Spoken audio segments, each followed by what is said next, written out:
Good morning students. बातें कर रहे थे सॉलिड स्टेट में। आइए सॉलिड स्टेट के बारे में और थोड़ा जानते हैं। क्या क्या पढ़ लिया था तूने सॉलिड में स्टेट में? अपना जो टॉपिक चल रहा था सॉलिड स्टेट में वो चल रहा था क्लासिफिकेशन ऑफ क्रिस्टलाइन सॉलिड। क्या टॉपिक था तेरा? Classification of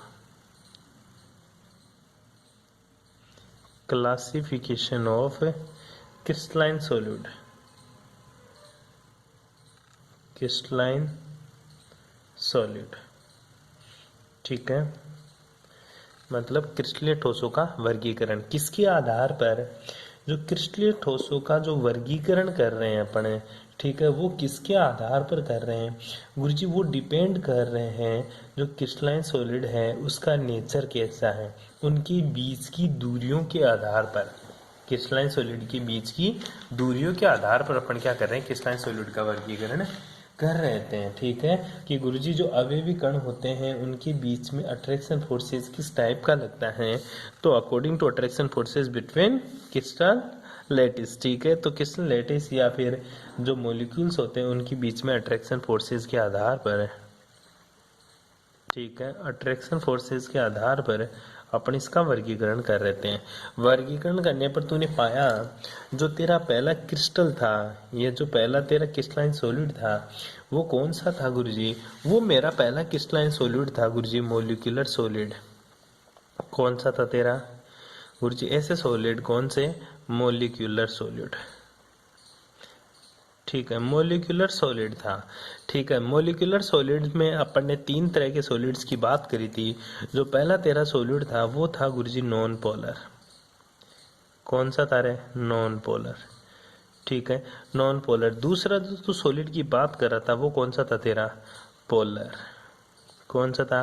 polar. और तीसरा जो तूने बात किया वो कौन सा था तेरा? हाइड्रोजन बॉन्डेड वाला। कौन सा था तेरा? हाइड्रोजन बॉन्डेड वाला, ठीक है। मतलब पहला तो अध्रुवीय है, दूसरा ध्रुवीय है, ठीक है। और कौन सा तेरा? हाइड्रोजन बंध युक्त मॉलिक्यूलर सॉलिड, मतलब आणविक ठोस, ठीक है। आणविक ठोस के अंदर जो बात कर रहे थे अपन, ठीक है, इसमें जो बात करेंगे वो बात बताऊंगा कि इसमें जो पार्टिकल्स कंट्रीब्यूट करेंगे ना वो कौन से पार्टिकल्स होंगे गुरुजी? इसमें सारे के सारे कौन से पार्टिकल्स होंगे? मॉलिक्यूल्स होगा, ठीक है। कौन सा होगा? मॉलिक्यूल्स। इसमें भी जो मॉलिक्यूल्स ही पार्टिसिपेट करेंगे, ठीक है। और इसमें भी क्या पार्टिसिपेट करेंगे गुरुजी? केवल अणु ही पार्टिसिपेट करेंगे, ठीक है। मॉलिक्यूल्स इनमें क्या करेंगे? पार्टिसिपेट करेंगे। आई बात समझ में? तीनों प्रकार के सॉलिड में। दूसरा गुरुजी इनके बीच में जो फोर्सेज होता था वो किस टाइप का होता था? जो नॉन पोलर सॉलिड होता था तेरा, ठीक है, उनके बीच में तेरा जो डिस्पर्सन या फिर लंडन फोर्सेज की बात किया करते थे। कौन से फोर्सेज की? या तो गुरुजी डिस्पर्सन फोर्स की, ठीक है। एक तो या तो डिस्पर्सन फोर्सेस या फिर तू बात करता था तो कौन से फोर्सेस की? गुरुजी लंडन फोर्सेस की बात करते थे। कौन से फोर्सेस की? गुरुजी लंडन फोर्सेस की बात किया करते थे। किसके बीच में? नॉन पोलर्स के बीच में। तो पोलर के बीच में जो अट्रैक्शन फोर्सेस लगता था वो कौन सा लगता था? वो लगता था गुरुजी मेरा डाइपोल अट्रैक्शन फोर्स, द्विध्रुव आकर्षण बल, ठीक है। और जो हाइड्रोजन बॉन्डेड था इनके बीच में जो मॉलिक्यूल्स बाइंड होते थे या अट्रैक्शन फोर्सेज लगता था वो किसकी वजह से लगता था? वो लगता था गुरुजी हाइड्रोजन बॉन्डिंग की वजह से। किसकी वजह से रे? हाइड्रोजन बॉन्डिंग की वजह से। ये बातें अपन ने लास्ट क्लास में पढ़ी थी, ठीक है। इसके एग्जांपल्स की बात कर रहे थे तो बात करते थे यहाँ पे नॉन पोलर एटम्स के बीच में भी लगता था, मॉलिक्यूल्स के साथ साथ किसके बीच में लगता था? एटम्स के बीच में। लेकिन यहाँ मॉलिक्यूल्स में भी लगता था। जैसे आर्गन तेरा, जैसे मैं बात करता था CCl4 की, जैसे हाइड्रोजन गैस की, जैसे I2 गैस की, ठीक है, जैसे तेरी CO2 गैस की, ठीक है, जैसे तेरी HCl गैस हो, ठीक है, जैसे तेरा SO2, इनकी बात करते थे। और मैं दूसरी बात करता था कि ये सारे के सारे जो मॉलिक्यूल्स का जो नेचर होता था वो किस टाइप का होता था गुरुजी? सारे के सारे क्या होते थे? सॉफ्ट होते थे। और इलेक्ट्रिसिटी के प्रति क्या होते थे? ये इंसुलेटर की तरह बिहेव करते थे। किसकी तरह गुरुजी? एज ए इंसुलेटर, मतलब क्या करते थे? विद्युत के कुचालक हुआ करते थे, ठीक है। और जो इनका मेल्टिंग पॉइंट होता था वो भी क्या हो जाता था? वेरी लो, क्या होता था, बहुत ही कम मेल्टिंग पॉइंट हुआ करता था। ये बातें कर ली थी अपन ने कभी नेक्स्ट लास्ट क्लास में। इसके बाद में मैंने आयनिक सॉलिड दूसरा जो पढ़ा था, ठीक है, पहला तो तेरा मोलिकुलर सॉलिड था, उसके बाद में जो दूसरा अपन ने मोलिकुलर सॉलिड पढ़ा था वो पढ़ा था तूने आयनिक सॉलिड, ठीक है, आयनिक ठोस। आयनिक ठोस की बात करें तो मैंने बताया जो आयनिक ठोस होता है, ठीक है, ये किसके बीच में लगता है गुरुजी, आयंस के बीच में बनता है। किसके बीच में, आयंस के बीच में इस तरह का तेरा सॉलिड हुआ करता था। आयंस आयंस के बीच में जो बॉन्ड का फॉर्मेशन होता है वो मिलकर आयनिक बंध का निर्माण करते हैं या आयनिक सॉलिड का निर्माण करते हैं। इसके बीच में जो फोर्सेज लगता था वो इंट्रामोलिकुलर अट्रैक्शन फोर्सेज की बात किया करते थे, ठीक है, कौन सा, इंटरमोलिकुलर या इंट्रामोलिकुलर, ठीक है, इंट्रामोलिकुलर अट्रैक्शन फोर्सेस, ठीक है, या intermolecular attraction force, electrostatic force of attraction, intramolecular electrostatic force of attraction की बात किया करते थे, ठीक है। जो एग्जाम्पल की बात करते थे वो NaCl की बात करते थे, जैसे मैग्नीज ऑक्साइड की बात करते थे, ZnS की बात करते थे, जिंक सल्फाइड की बात करते थे, CF2 की बात करते थे, ठीक है। ये क्या होते थे गुरुजी, ये सारे के सारे मॉलिक्यूल्स गुरुजी हार्ड हुआ करते थे, वो तो कहते सॉफ्ट है, ये कहते हार्ड थे। और क्या होते थे, हार्ड होते थे, लेकिन साथ में क्या, कौन सी प्रकृति के होते थे गुरुजी, भंगूर प्रकृति के होते हैं, ब्रिटल नेचर के हुआ करते थे, ठीक है। ये एज ए इंसुलेटर बात करते थे, ये एज ए इंसुलेटर हुआ करते थे। कब, ये सॉलिड स्टेट में, कौन सी स्टेट में, सॉलिड स्टेट में तो एज ए बिहेव करते थे इंसुलेटर, ठीक है, किसकी तरह, इंसुलेटर की तरह बिहेव करते थे। और इनकी एक्वस फॉर्म में, कौन सी फॉर्म में, एक्वस फॉर्म में, ठीक है, या लिक्विड फेज के अंदर ही किसकी तरह बिहेव करते थे गुरुजी, एज ए कंडक्टर हुआ करते थे। क्या होते थे, एज ए कंडक्टर हुआ करते थे, ठीक है।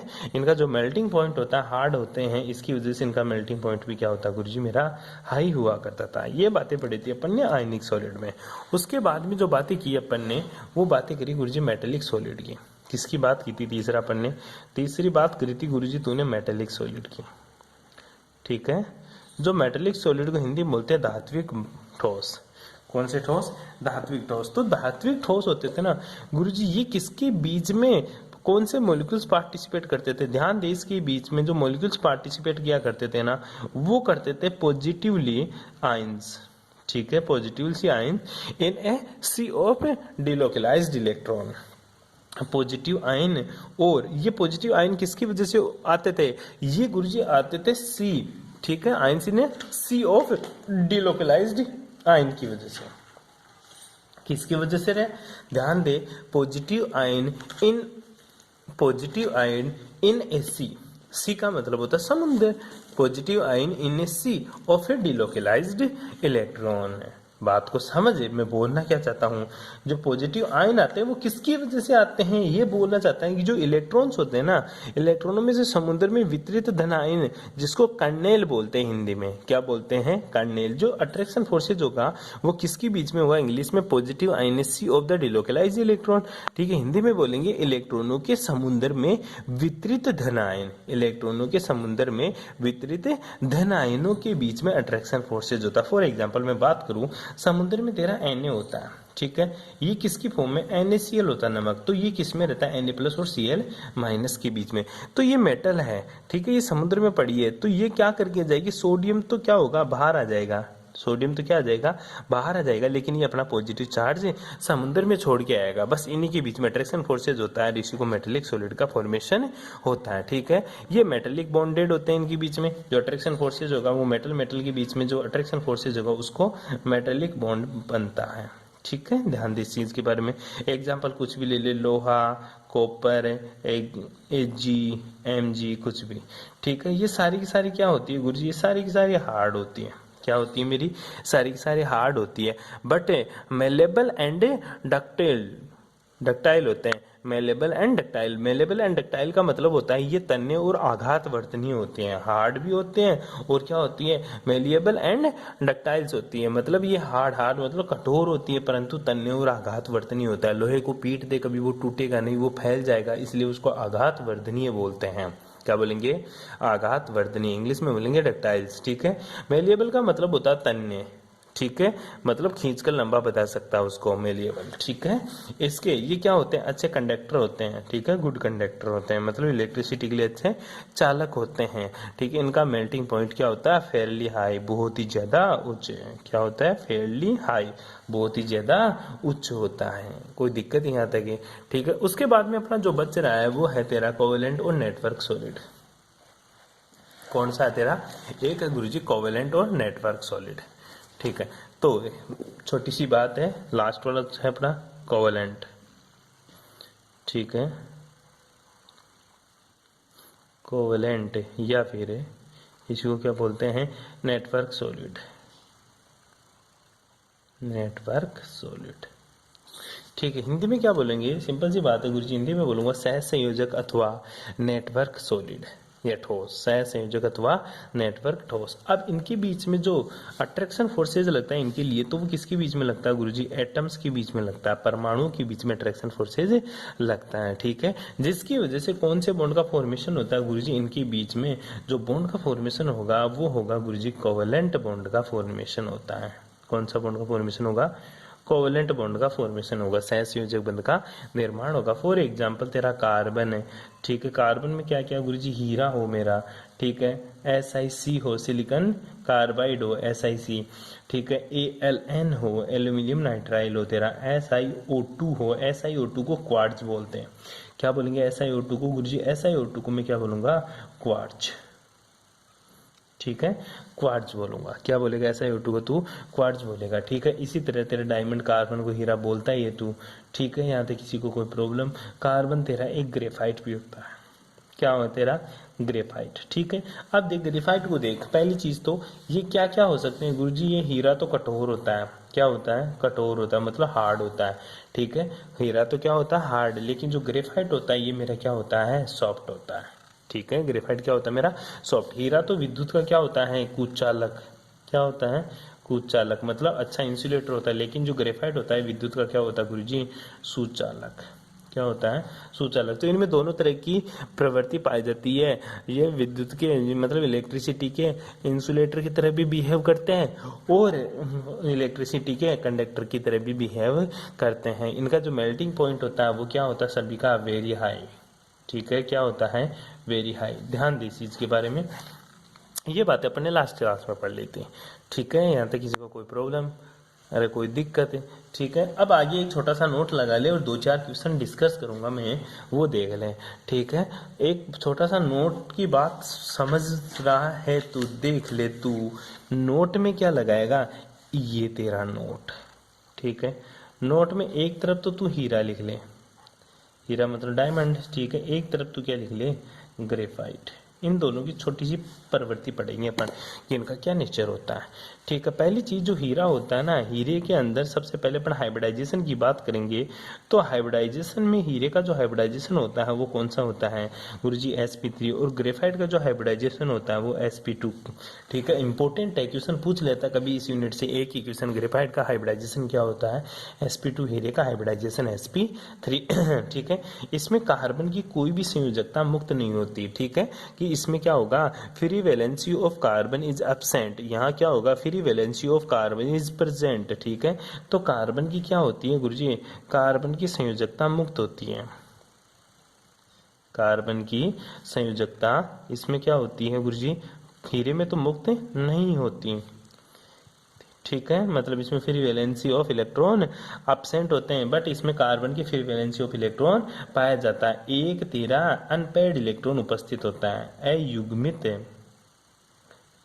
अयुग्मित इलेक्ट्रॉन उपस्थित होता है। ठीक है, मतलब कार्बन की संयोजकता पाई जाती है। ये जो हीरा होता है ये क्या होता है गुरुजी, मेरा हार्ड होता है।